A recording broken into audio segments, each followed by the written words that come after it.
Hi, my name is Karen Hakula. I'm going to provide you some tips and tricks on how to apply nursing theory within your practice.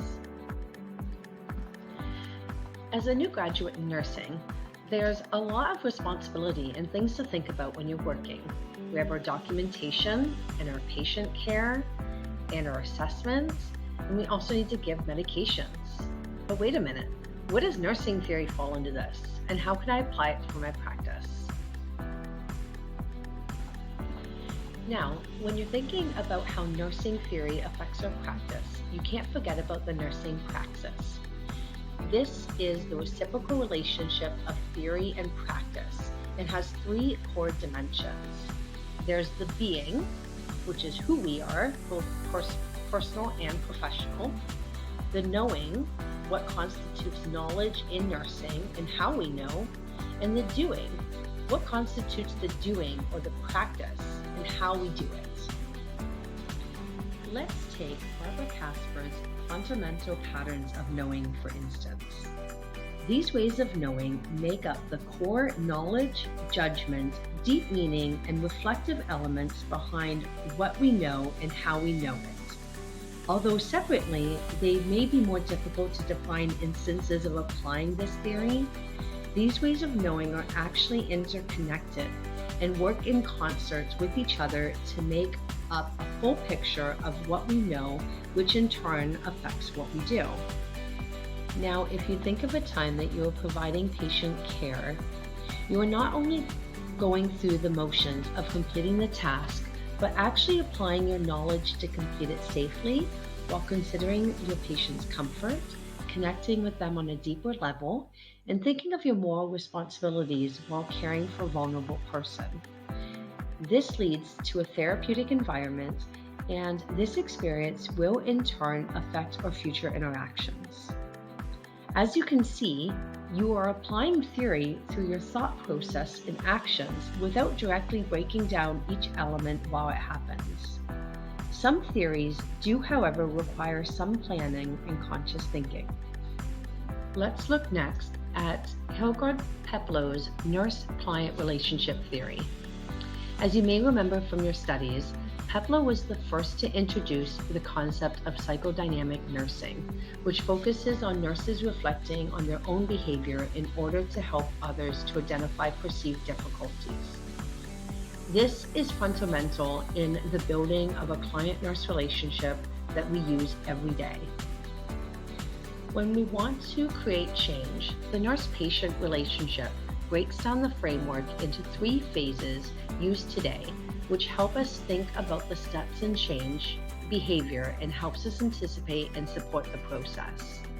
During the orientation phase, we are supporting client decisions and asking questions to better understand the attitude and perceived need for change.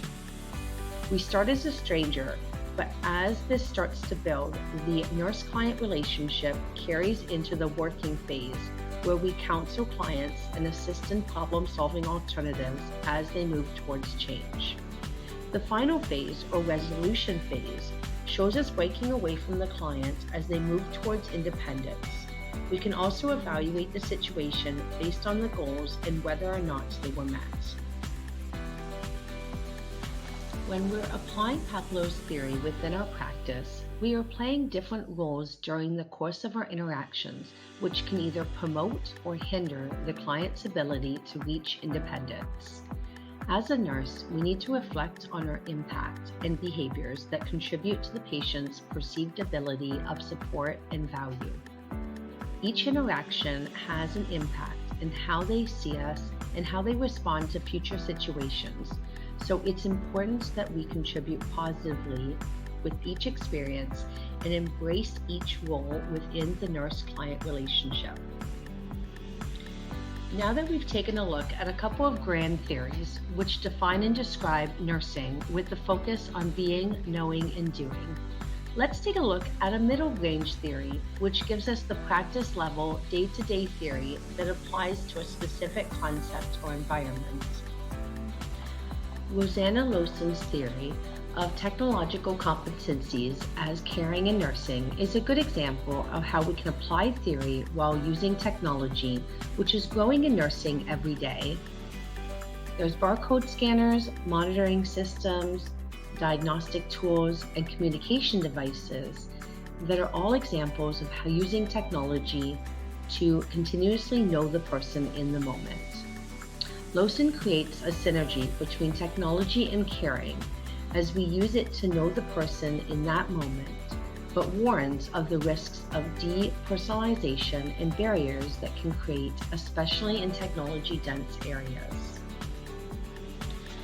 Lowson draws upon Boykins and Schoenhofer's nursing as caring theory to outline 4 assumptions as they apply to technology in caring. These assumptions allow us to look at the use of technology as an extension of caring to know a patient in the moment as a whole and act upon the information obtained through technology in a caring, thoughtful manner. For example, when a nurse uses technology to take a blood pressure, they are evaluating the results at that moment in time and using the interaction to connect with the patient, evaluate whether further intervention is needed, and can transition to further caring opportunities by providing comfort and teaching opportunities around the results. So now that we've discussed a few theories, you can see how they relate to your everyday duties as a nurse. Theory helps us understand the being, knowing, and doing behind our nursing practice, so you aren't just going through the motions of completing tasks. Now you can use this knowledge to reflect on these theories and see which ones you've already put into practice. Thanks for watching, and remember, nursing is a lifelong learning experience.